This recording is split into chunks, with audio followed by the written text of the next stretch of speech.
Bom dia. Continuamos a nossa leitura de Jeremias capítulo 8. Naquele tempo, diz o Senhor, tirarão os ossos dos reis de Judá, e os ossos dos seus príncipes, e os ossos dos sacerdotes, e os ossos dos profetas, e os ossos dos habitantes de Jerusalém, para fora das suas sepulturas. E expô-los-ão ao sol, e à lua, e a todo o exército do céu, a quem tinham amado, e a quem tinham servido, e após quem tinham ido, e a quem tinham buscado, e diante de quem se tinham buscado, e diante de quem se tinham prostrado. Não serão recolhidos, nem sepultados, serão como esterco sobre a face da terra. E escolher-se-á antes a morte do que a vida de todo o resto dos que restarem desta raça maligna, que ficar nos lugares onde os lancei, diz o Senhor dos exércitos.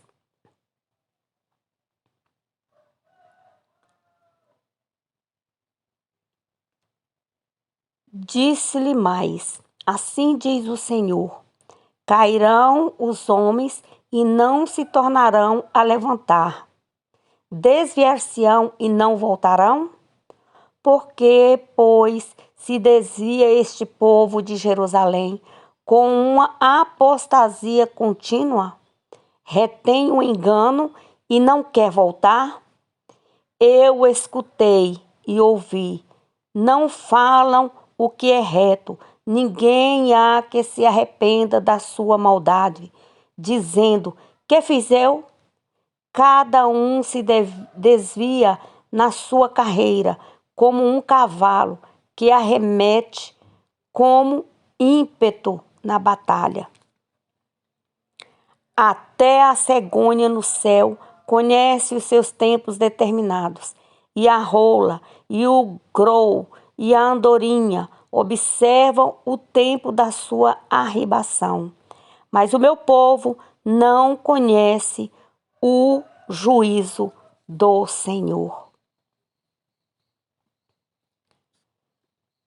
Jeremias, quando se refere naquele tempo, Jeremias refere-se à desolação iminente de Judá e Jerusalém, como se já tivesse ocorrido. Sua ruína era fruto da rebelião obstinada do pecado do povo.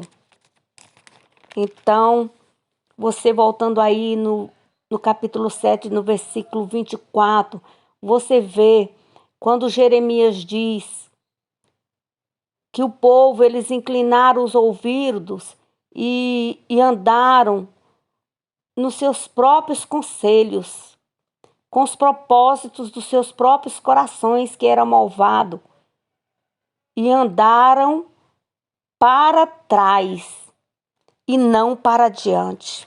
Então o povo não se importava de pecar. E eles não observavam que espiritualmente eles estavam dando para trás. Não é diferente dos dias atuais.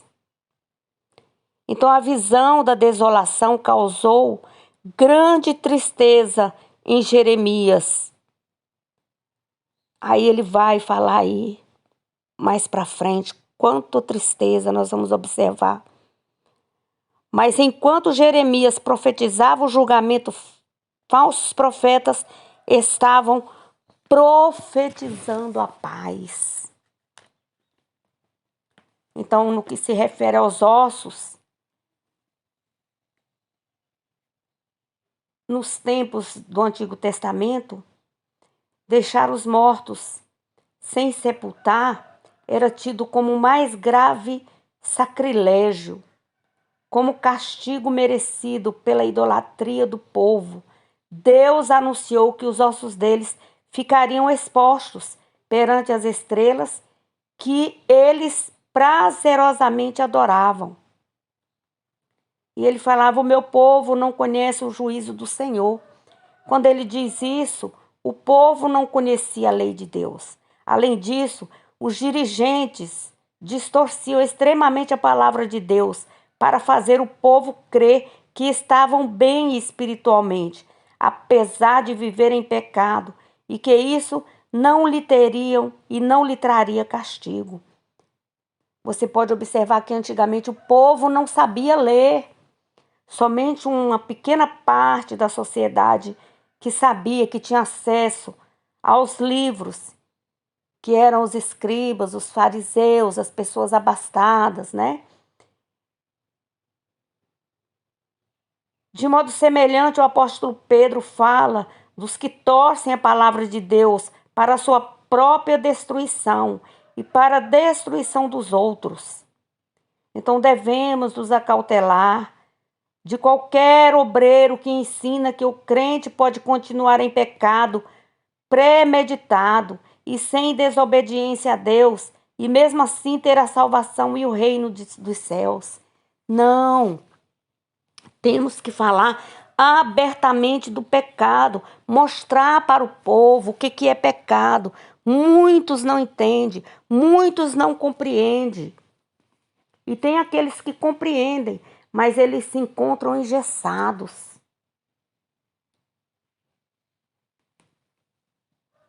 No versículo 8, diz assim: como, pois, dizeis, nós somos sábios e a lei do Senhor está conosco? Eis que em vão tem trabalhado a falsa pena dos escribas. Os sábios foram envergonhados, foram espantados e presos. Eis que rejeitam a palavra do Senhor. Que sabedoria pois teriam? Portanto, darei suas mulheres a outros e as suas herdades a quem as possua, porque desde o menor até o maior, cada um deles se dá à avareza, desde o profeta até o sacerdote, cada um deles usa de falsidade. Então, continuamente, Deus está usando o profeta Jeremias para chamar a atenção do povo. E curam a ferida da filha do meu povo levianamente, dizendo paz, paz, quando não há paz. E assim é nos dias de hoje. Paz, paz. Não há paz, não, é guerra, meus irmãos. Porventura, versículo 12, porventura envergonham-se de cometer a abominação? Pelo contrário, de maneira nenhuma se envergonham, nem sabem que coisa é envergonhar. Se, portanto, cairão entre os que caem e tropeçarão no tempo em que eu os visitar, diz o Senhor. O povo já estava com a mente cauterizada, com o coração cauterizado pelo pecado.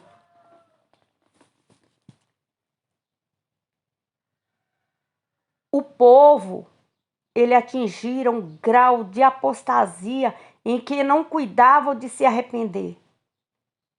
Quanto ao pecado, perderam medo de pecar e também o remorso. Seu juízo dependia agora só de chegar o momento de Deus. Igreja do Senhor, a igreja hoje que despreza a palavra de Deus e comete os pecados abomináveis descritos em Romanos, capítulo 1, ao versículo 24 ao 32. Estão chegando ao mesmo grau de apostasia. São igrejas inteiras chegando ao grau de apostasia. Certamente, os apanharei, diz o Senhor.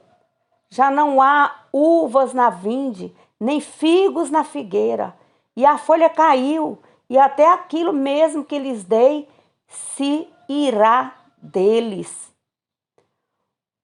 Porque nos assentamos ainda. Juntai-vos e entremos nas cidades fortes, e ali estejamos calados, pois já o Senhor nosso Deus nos fez calar e nos deu a beber da água de fel, porquanto pecamos contra o Senhor.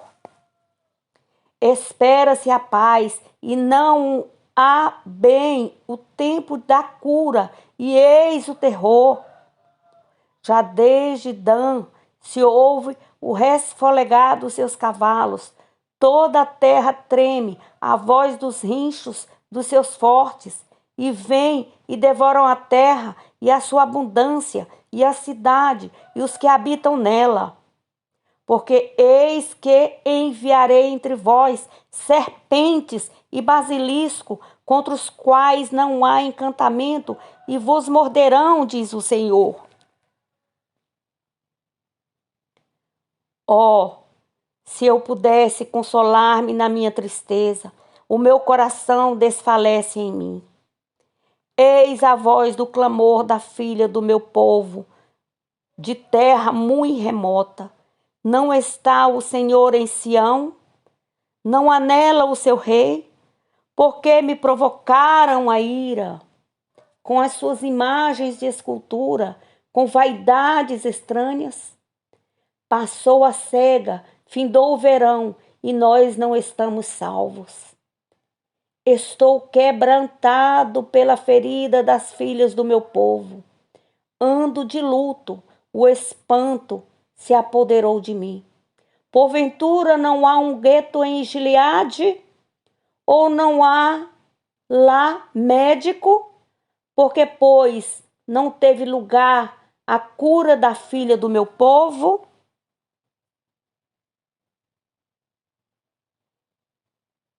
Essas palavras de Jeremias demonstram e mostram para nós a profunda dor do profeta por causa do pecado e da destruição do povo de Deus. O profeta está angustiado, a tal ponto que deseja ir embora, largá-los para sempre. O crente sofre esse mesmo tipo de dor ao ver seus entes queridos vivendo em rebelião contra Deus e seus santos caminhos. Hoje está assim. Quantas mães chorando, quantos pais de família chorando, quantas jovens chorando nas ruas, nos becos, nos guetos. Quantas pessoas sofrendo e os pastores omissos. E a igreja omissa. Pregando um evangelho oco. As pessoas não têm mais coragem de levantar e pregar que Jesus cura, sara e liberta. Que Jesus tira eles da prisão espiritual. Que Jesus lava as feridas. Que Jesus, ele passa um unguento, passa o óleo nas feridas.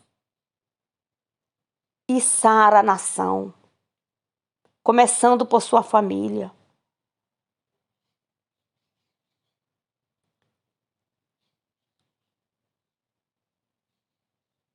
Então, indiretamente, participa do sofrimento de Deus ao perceber a desventura que aguarda os que não se arrependem. Nós, o cristão genuíno, puro, ele observa isso. Hoje em dia, tem os cristãos, né? Da direita e da esquerda. Então, eles sabem bem o que estão fazendo. Isso é, se puder existir cristão de direita e de esquerda. O cristão verdadeiro, genuíno, é aquele que é transformado pelo sangue de Jesus, que foi lavado, remido, que deixou o pecado, que arrependeu do mal, que tem sua vida firmada na rocha, que é Jesus, que tem seu coração firmado na rocha, que é Jesus, que tem a autoridade do poder de Deus em sua vida. E se levanta e tem coragem de lutar contra as trevas, contra o principado, contra a potestade, contra o domínio do mal. Porventura não há um gueto em Gileade? Ou não há médico? Sim, existe um médico, que é Jesus, Rei dos Reis, Senhor dos Senhores, nosso Senhor, nosso Salvador. Mas muitos estão passando a mão na cabeça do pecado. Jesus, ele foi rígido em dizer, categórico em dizer: eu amo o pecador, mas abomino o pecado. Então, por que, pois, não teve lugar a cura da filha do meu povo? Faltou óleo? Faltou unção? Então receba a unção do Senhor. Em nome de Jesus. Leia a Bíblia. A Bíblia é o manual de conduta do cristão. Reflita na Bíblia. Se você não sabe ler, busque uma escola para aprender a ler. Busque um professor que possa te ensinar a ler. Não conheça a Bíblia só de ouvir falar, mas de falar: não, eu conheço a palavra do Senhor. Eu plantei ela no meu coração, na terra fértil. E deixei ela penetrar na minha mente. E Jesus Cristo me sarou. Abriu os meus olhos espirituais, meu ouvido que estavam tampados. Então leia a Bíblia, que é a palavra do Senhor. Querendo Deus, eu voltarei na segunda-feira com Jeremias, capítulo 9. Bom dia a todos.